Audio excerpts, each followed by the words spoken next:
ফিলিস্তিনের ভূখণ্ড সংকোচনে ইসরায়েলি পদক্ষেপের নিন্দা জানিয়েছে বাংলাদেশ।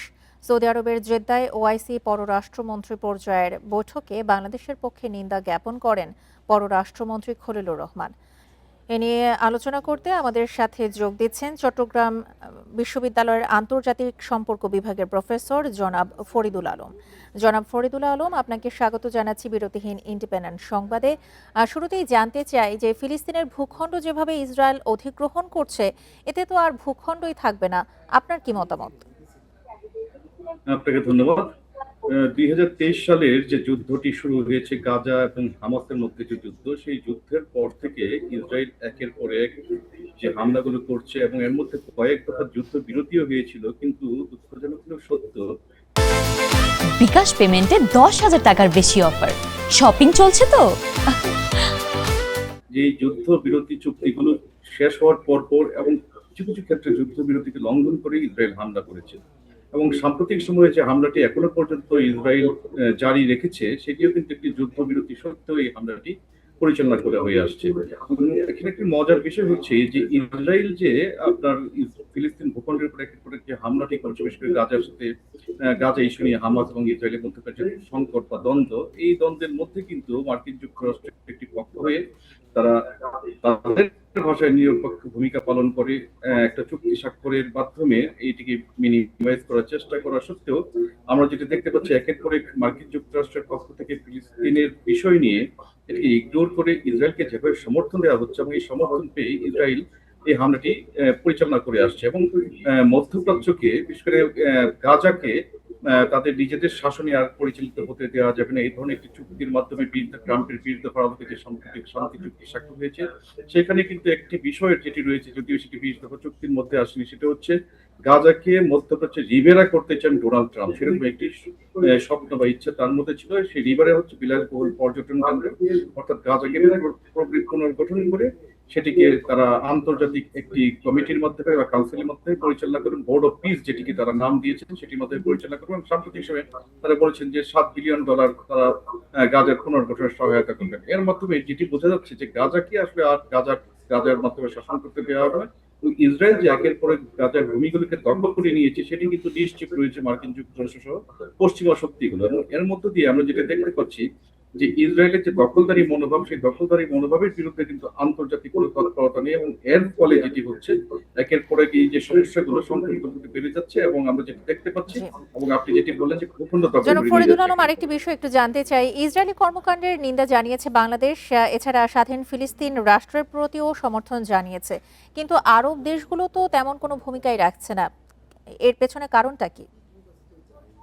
এর পেছনে সুস্পষ্ট যে কারণটি হচ্ছে, সেটি হচ্ছে আরব দেশগুলোর মধ্যে অনৈক্য, মুসলিম উম্মার মধ্যে অনৈক্য, আন্তর্জাতিক পর্যায়ে ফিলিস্তিন ইস্যু নিয়ে মত পার্থক্য, বিশেষ করে পশ্চিমা শক্তিগুলোর মধ্যে এগুলো নিয়ে মত পার্থক্য রয়েছে। তবে সবকিছুকে আমি বাদ দিয়ে যে বিষয়টিকে বলবো, যে আরব দেশগুলোর মধ্যে যদি একটু ঐক্যবদ্ধ বিষয় থাকে বা ঐকমত্য থাকে এই বিষয়গুলোকে নিয়ে বা থাকতো, তাহলে কিন্তু এই সমস্যাটা আজকের মতো এই অবস্থায় গিয়ে পৌঁছাতো না। আপনি দেখেন, ওআইসি প্রতিষ্ঠিত হয়েছে 1969 সালে সেই আপনার আল আকসা মসজিদের অগ্নিকাণ্ডের ঘটনাকে কেন্দ্র করে এবং সেইখানে ওআইসি প্রতিষ্ঠিত হওয়ার পরে বলা হয়েছিল যে প্রতিষ্ঠার পর থেকে পরবর্তী 10 বছর সময়ের মধ্যে একটি স্বাধীন ফিলিস্তিন দেশ প্রতিষ্ঠার জন্য ওআইসি ভুক্ত দেশগুলো কিন্তু সংগ্রাম করে যাবে এবং লড়াই করে যাবে। কিন্তু দুঃখের বিষয় আমরা দেখলাম, ওআইসি প্রতিষ্ঠিত হয়েছে, অ্যারব লীগ প্রতিষ্ঠিত হয়েছে, কিন্তু এই যে ফিলিস্তিনের যে যে স্বাধীনতার স্বপ্নটি, সেটি অধরা রয়ে গেছে এবং তারা বিভিন্ন সময় কিন্তু পশ্চিমা বিভিন্ন ঘেঁষা যে তাদের নীতিগুলো, পশ্চিমাদের সাথে তাদের যে একটি হৃদ্যতামূলক সম্পর্ক, তাদের জাতীয় স্বার্থ এবং শাসকদের টিকে থাকার স্বার্থে যেটি জারি আরেকটি রেখেছে। বিষয় একটু একটু জানতে চাই, যেহেতু পশ্চিমা বিশ্বের কথা আপনি তুলেছেন, ইসরায়েল তো ফিলিস্তিনিদের উপর দমননীতি আরো কঠোর করেছে, সেক্ষেত্রে পশ্চিমারাও কিন্তু এখানে দ্বিমুখী নীতি গ্রহণ করেছে। এই বিষয়টা কেন, কি বলবেন এই বিষয়ে?